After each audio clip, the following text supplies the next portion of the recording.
Why was 4 afraid of 9? Because 9, 10, 11. Wait, that's not how it goes.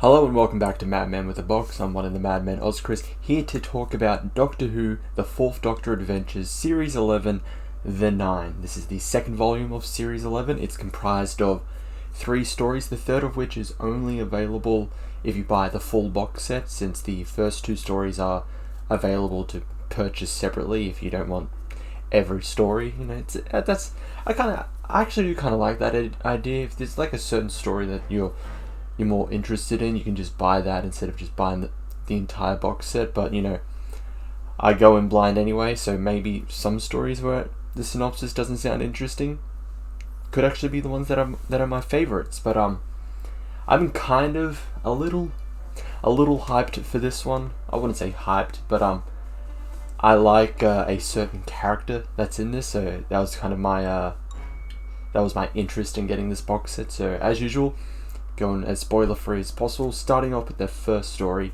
The Dreams of Avarice by Guy Adams. The Nine isn't your average robber, a ferociously intelligent and murderous kleptomaniac Time Lord with regenerative dissonance. He's a far more dangerous adversary than most security details are used to, so it's useful that the Doctor is on hand to stop him. This time more than ever, as the Nine is about to pull off the greatest heist of his criminal career, though could the consequences be far worse than the crime. This is the character that I was interested in, the 9.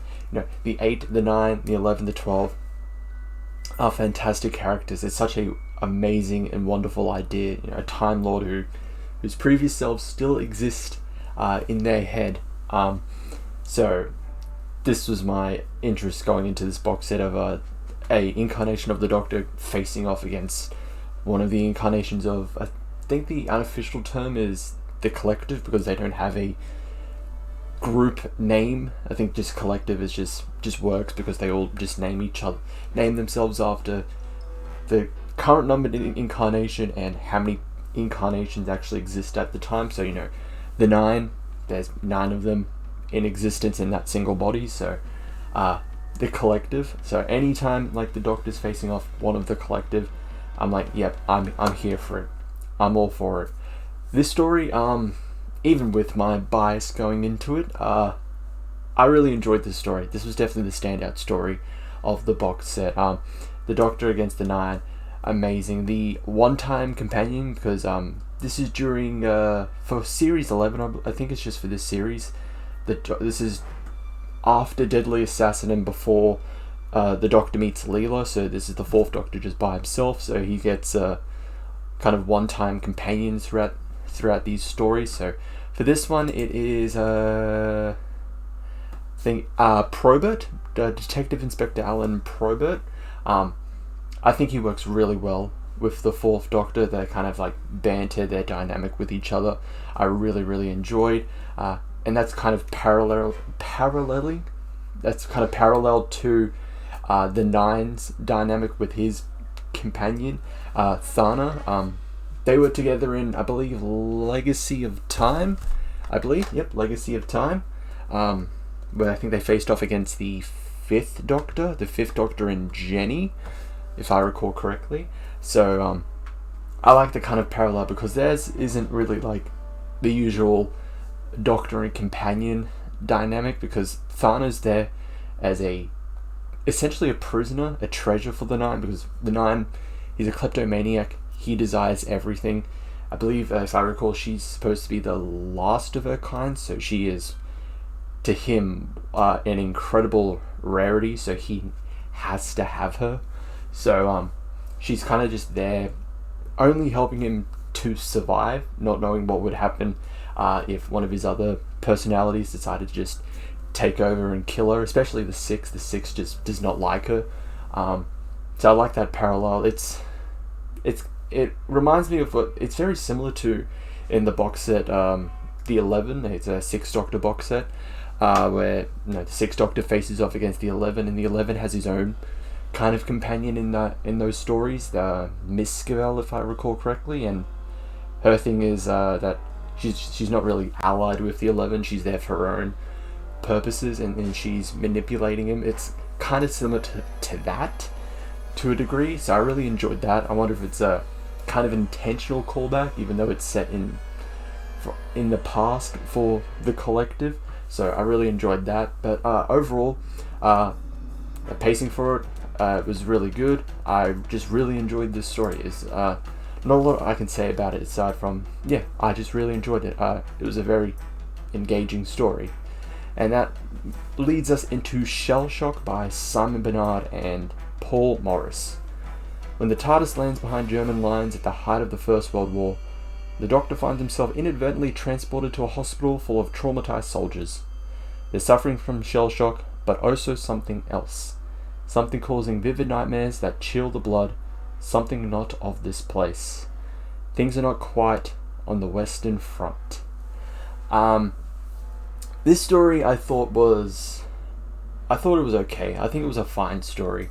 It didn't hook me as much as the first one, although I will agree I did kind of have a bias going into it because it had the 9. But I think it was a fine story. I quite liked it. I would say the pacing wasn't jarring, but it was somewhat noticeable, like when it changes, because the first 40 minutes of the story kind of just flew by. Like, I didn't even realize like that much time has gone. And listening to it, I was like, I wonder how long I've got of the story left. And it's like, I've gone through 40 minutes of it. I'm like, wow, really 40 minutes? I feel like I'm close to halfway, and it really tells with that story. It's like, oh yeah, this is definitely like the halfway point of the story. But like after that, it slows down a little and just goes to a steady pace. The remainder is probably not as kind of quick, in my opinion, as the rest of the story, like how I felt when I was listening to it, but it didn't like really like drastically just slow to a halt, and it's just like, okay, now the story's just dragging along. But like aside from that, it was fine. Like again with Probert in the first story, the one-time companion for the story. Where is she? It's funny, I've got I should have remembered everyone's name, unfortunately, but Hannah Schumann. I think she was fantastic. I like her dynamic with the Doctor. I think she works really well with the Fourth Doctor. Like again, like because this is something I like noticed with the Ninth Doctor adventures. They're giving us like companions that would really work with the Ninth Doctor, but they don't want to do more stories because I'm not sure what their reason is for that, but I don't know that how they're written, how they play off the Doctor, it works really well. And this is kind of the same thing. It's like you have these one-time companions that can work as just not one-time companions. You can get them in multiple stories, and I think you can get some really good stuff out of them. And it's the same here with Hannah. Like I kind of wish she kind of temporarily becomes a companion to the Doctor before she either decides to go back, something happens, and then eventually the Doctor meets Leela. Like, come on, please. But overall with the story, it was fine. The kind of the twist, I didn't expect the twist. I'll give it that. It's like, oh yeah, that was neat. I really liked that. But yeah, I enjoyed it, but it was fine. I didn't enjoy it as much as Dreams of Avarice, but I still thought it was a fine story. Moving on to our box set exclusive story, Peak Season by Elizabeth Miles. After an embarrassing encounter, the Doctor tries to make amends to Mervyn Peake by offering him a trip in the TARDIS. The trip the famous author should never have accepted. Soon he and the Doctor find themselves trapped in a nameless city and working as newspaper cartoonists. Where are they? More importantly, where is the TARDIS? And more importantly than that, can they escape with their lives? Now, I'm not a big expert. I did not know who Mervyn Peake is. I did look at he is a famous author.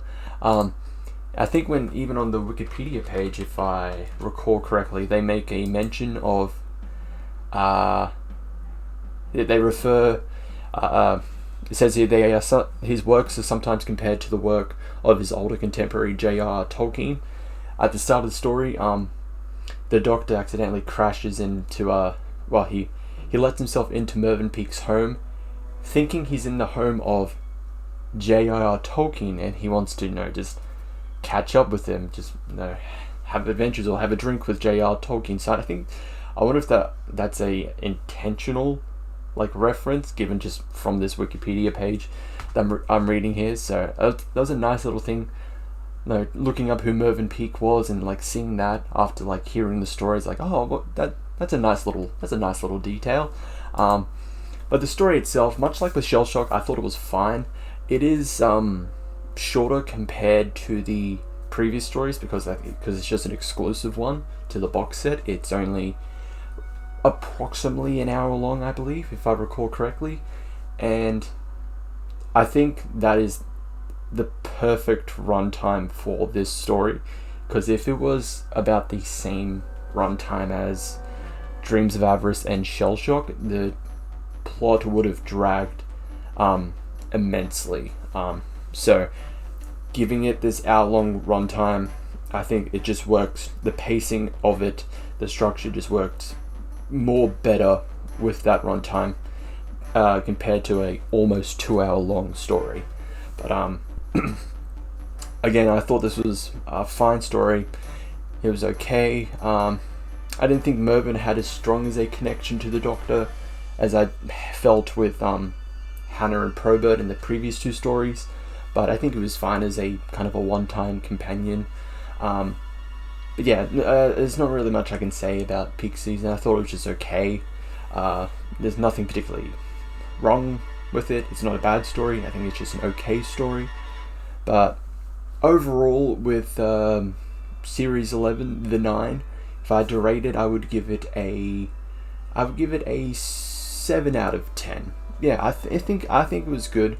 That first story, the best one. The second and third one, they're okay, they're fine. But I think there's parts that people will find some enjoyment in those stories. Definitely more than me. But overall, I had no problems with it. Didn't feel like I wasted my money on this box set. I definitely got I got some good content out of this. I got some good listenings while I was, trying to relax from work. So, it at least did a good job of that. But yeah, I enjoyed this box set. Can't wait to listen to more. I think this is the end of his solo run, because the previous one coincidentally was called Solo, because I believe they're returning back to his adventures with so Series 12 he returns more adventures with Leela.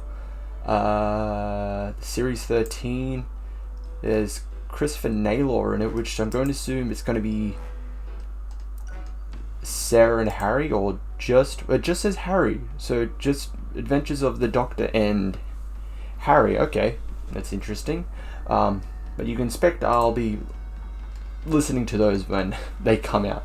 There's still got some time to go for those box sets, but for this one, the end of Series 11, the end of Series 11 of the Fourth Doctor Adventures, it was a nice end.